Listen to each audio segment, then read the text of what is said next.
সবচেয়ে কঠিন কাজটা হচ্ছে প্রধান অতিথির, কারণ পুরো সময়টা তাকে বসে থাকতে হয়, সকলের কথা শুনতে হয়, তারপরে যখন তার বক্তব্য দেওয়ার সময় আসে তখন আর কোনো মনোযোগ কারো থাকে না। এটাই স্বাভাবিক। আজকের এই ব্যতিক্রমী অনুষ্ঠানের সম্মানিত সভাপতি, মঞ্চে উপস্থিত আছেন আমাদের বন্ধু প্রতিম দেশ ভারতের সম্মানিত হাই কমিশনার, মঞ্চে উপবিষ্ট আছেন আমাদের নব্য মনোনীত প্রধানমন্ত্রীর বিশেষ সহকারী এবং আমাদের ট্রাস্টের প্রধান, সেই সঙ্গে সার্বজনীন পূজা কমিটির সম্মানিত নেতৃবৃন্দ, সকলকে সালাম, আদাব এবং নমস্কার। আমি আগেও অনেকবার বলেছি যে সবচেয়ে কঠিন কাজটা হচ্ছে প্রধান অতিথির, কারণ পুরো সময়টা তাকে বসে থাকতে হয়, সকলের কথা শুনতে হয়, তারপরে যখন তার বক্তব্য দেওয়ার সময় আসে তখন আর কোনো মনোযোগ কারো থাকে না। এটাই স্বাভাবিক। তা আমি খুব সংক্ষেপে আমার দু চারটি কথা বলতে চাই। আমি আপনাদের এই অনুষ্ঠানে আসার জন্যে আমি হবিগঞ্জ থেকে 12টার সময় রওনা হয়েছি এবং সরাসরি এখানে এসে উপস্থিত হয়েছি। আমি ব্যক্তিগতভাবে শুধু নই, আমরা আমাদের দলের পক্ষ থেকে, সরকারের পক্ষ থেকে আপনাদেরকে আমরা আন্তরিক অভিনন্দন এবং শুভেচ্ছা জানাতে চাই যে আজকে একটা চমৎকার একটা প্রতিযোগিতার ভিত্তিতে আপনারা অনুষ্ঠান করে আমাদের ছোট ছোট ছেলে মেয়েদেরকে উৎসাহিত অনুপ্রাণিত করেছেন। আমি একটা জিনিস লক্ষ্য করেছি যে এখানে যখন আমাদের শিশুরা বা কিশোরীরা যখন পুরস্কার পেয়েছে, জেনে যখন পুরস্কার নিচ্ছিল, তারা আবেগে অভিভূত হয়ে যাচ্ছিল। অর্থাৎ এই ৮৬,০০০ প্রতিযোগীদের মধ্যে থেকে বেরিয়ে আসা এবং তার মধ্যে থেকে পুরস্কার পাওয়া, এটা নিঃসন্দেহে অত্যন্ত কৃতিত্বের কাজ। আমি আশা করব যে এই ধরনের প্রতিযোগিতা আপনাদের আরও হবে এবং তারা ভবিষ্যতে আরও ভালো করবে।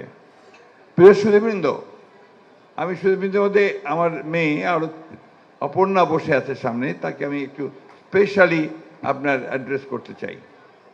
সে সবসময় আমি দেখেছি যে এই ধরনের অনুষ্ঠানগুলোতে সে সবার আগে আসে এবং এই কাজগুলো সে সবসময় সমর্থন করে। একটি কথা আমি আপনাদেরকে বলতে চাই যে আমরা একটা বিশেষ একটা পরিস্থিতির মধ্য দিয়ে কিন্তু আজকে এখানে উপনীত হয়েছি। একটা ছাত্র জনতার অভ্যুত্থানের মধ্য দিয়ে একটা ফ্যাসিস্ট সরকারকে পরাজিত করে আমরা একটা নতুন সুযোগ তৈরি করেছি। এই সুযোগটাকে আমাদের কাজে লাগানো দরকার। এবং আপনারা নিশ্চয়ই লক্ষ্য করেছেন যে এইবার আমি যেটা বলি, যেটা শর্মাদা বলেছেন, আমি একটু ভিন্নভাবে দেখি।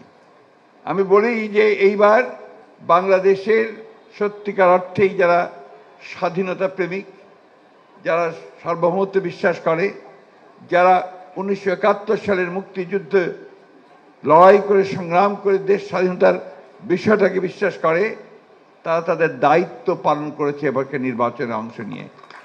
এই কথাটা একটু মনে রাখতে হবে দাদা। আমরা সবাই আমাদের দায়িত্ব পালন করি। আমরা সবসময় চেষ্টা করি যে আমাদের দেশ, যেটার জন্য আমরা 1971 সালে যুদ্ধ করেছিলাম, সেই 71 সালের যুদ্ধের যে চিন্তা ভাবনাগুলো ছিল, সেই চিন্তা ভাবনাকে যেন আমরা কখনোই ভুলে না যাই। আমি নিজে একজন মুক্তিযুদ্ধের সংগঠক ছিলাম। 1971 সালে আমার বয়স, আমি তখন মাস্টার্স শেষ করেছি, একজন যুবক। এবং আমরা যখন যুদ্ধের প্রয়োজনে ভারতে গেছি, সেখানে আমরা সংগঠন করার চেষ্টা করেছি। ভারত যে সহযোগিতা আমাদেরকে করেছে, সেটা নিঃসন্দেহে আমরা সব সময় অত্যন্ত কৃতজ্ঞতার সঙ্গে স্মরণ করি। দুর্ভাগ্য আমাদের, আজকে বাংলাদেশে একটি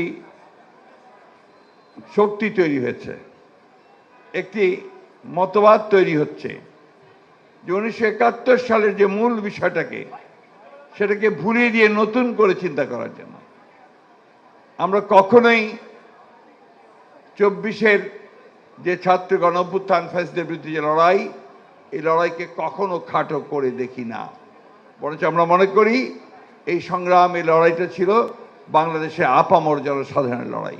সুতরাং এখানে কাউকে বিচ্ছিন্ন করে আলাদা করে দেখার কোনো সুযোগ নেই।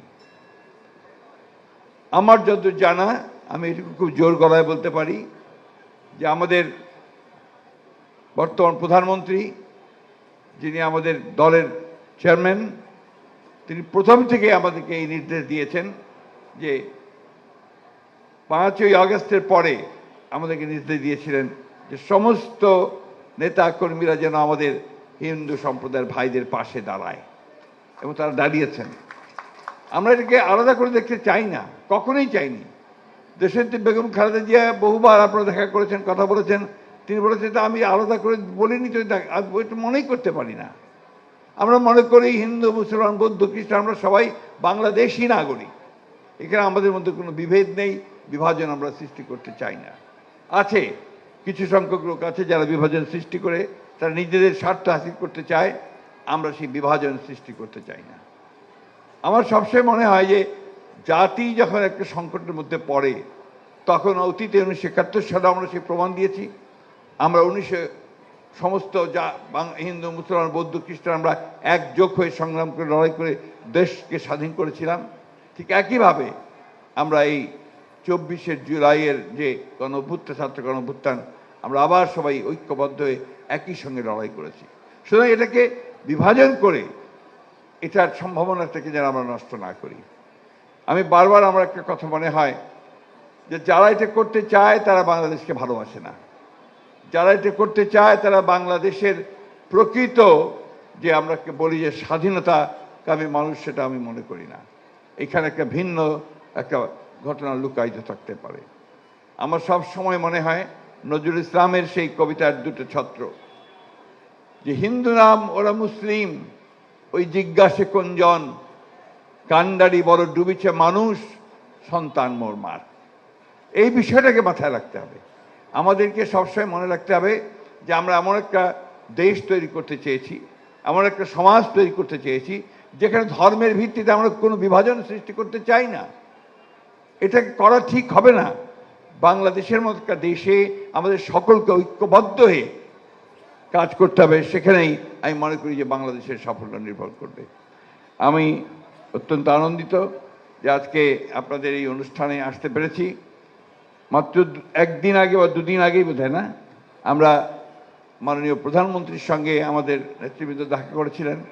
আমি সেই বৈঠকে উপস্থিত ছিলাম। প্রায় ঘণ্টাখানেকের সেই আলোচনায় মাননীয় প্রধানমন্ত্রী তিনি পরিষ্কার করে বলেছেন যে আপনাদের সমস্ত বিষয়গুলো পর্যায়ক্রমে দেখা হবে, এবং সেই জন্যে আমি বিজনকান্তি সরকারকে এই দায়িত্ব অর্পণ করেছি।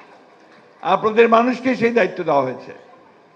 আমি আবার এটা আপনাদের মানুষ বলতে চাই না, আমি আমাদেরই মানুষ বলতে চাই, এবং দাদার সঙ্গে আমাদের সম্পর্ক সেটাই।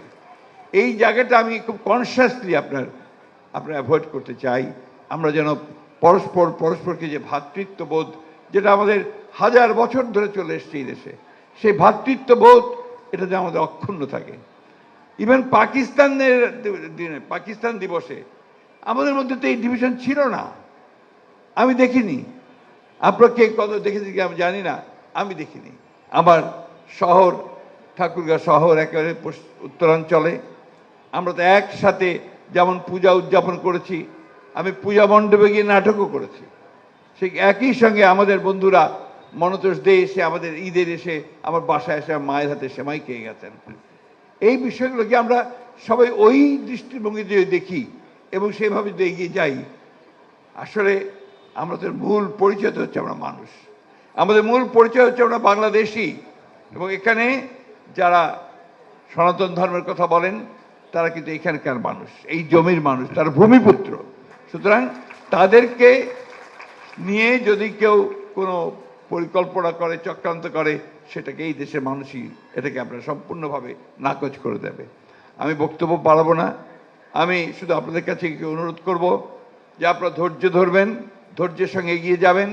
একটা সংকটের মধ্য দিয়ে আমরা বেরিয়ে এসেছি, আর একটি নতুন সংকট যেন আমরা তৈরি না করি। আজকে গোটা পৃথিবী একটা সংকটের মধ্যে। এই যুদ্ধ, ইরান এবং যুক্তরাষ্ট্র ইসরায়েলের যুদ্ধ আমাদেরকে আরো একটা অর্থনৈতিক সমস্যার দিকে ঠেলে দিয়েছে। এর মধ্যে আবার একটা শক্তি কিন্তু দেখেছেন, তারা কিন্তু চেষ্টা করছে আবার বাংলাদেশের স্থিতিশীলতাকে নষ্ট করার জন্য। আপনারা আজকে দেখেছেন, আজকে অনেক বড় বড় জমায়েত করা হয়েছে, 1 মাসও যায়নি, এখন আবার সেগুলো করার চেষ্টা করা হচ্ছে। এগুলো আমাদেরকে সচেতন থাকতে হবে এবং সচেতন থেকে সেই সমস্ত শক্তিকে আমাদের পরাজিত করতে হবে, যারা আমাদের মধ্যে বিভেদ সৃষ্টি করতে চায়, যারা আমাদের ঐক্যকে বিনষ্ট করতে চায়, যারা আমাদের স্বাধীনতা সার্বভৌমত্বের বিরুদ্ধে দাঁড়ায়, তাদের বিরুদ্ধে আমাদেরকে সচেতন হয়ে দাঁড়াতে হবে। প্রিয় সুধীবৃন্দ, আমি আর একটিও বক্তব্য বাড়াবো না, শুধু আপনাদেরকে এইটুকু বলবো যে আসুন আমরা অতীতে চারিতা না করে সামনের দিকে এগিয়ে যাই, একসাথে একজোটে এগিয়ে যাই।